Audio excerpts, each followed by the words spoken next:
Shout out to JMac for actually inspiring this topic. We met at Panera just talking, and it really just kind of clicked.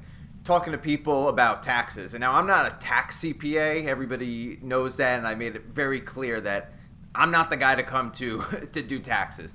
But obviously, as a CPA, I understand all the fundamentals behind it. I don't know every single intricacy and exemption that you could take, so don't ask me. But just kind of general knowledge, right now they're talking about pushing back the filing date, meaning people don't have to file their taxes on April 15th. Maybe it'll get extended a month. Maybe it'll get extended 2 months. Who knows? We don't really know what's going to happen. But the fact that it's getting pushed back, it should be good for everybody, because that's money that's now in your pocket for longer. And most of the people that I've spoken to are having issues where they actually have to owe money. They're all paying money back. And everybody said, what the heck? I thought there were all these tax cuts. This is bull. You're going to pay the same amount of taxes based on what the law says. It's black and white. You know what I mean? Like, this is how much you have to pay.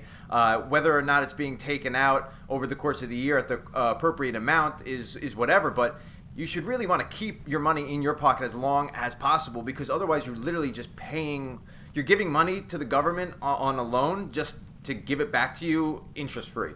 Whereas if you at least held that, I mean, even if it's only $10,000, that you're holding on to at 1% or whatever, it's still $100 that you get to keep. So you got to think about it from that sort of standpoint. What could you get with that $100?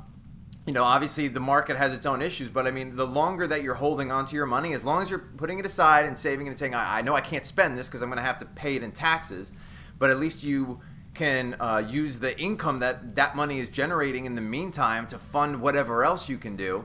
And then also from the standpoint of if you owe money on a monthly basis and you're owing interest to other people, if you could use that money rather than being taken out and sort of flip those interest rates so that you're paying off your debt faster than how much you're incurring that interest, you're at least saving that difference. So kind of cool things to think about. And I just felt really inspired by that and wanted to share that, because a lot of people are confused about sort of taxes from that higher standpoint, saying, why do I owe so much money?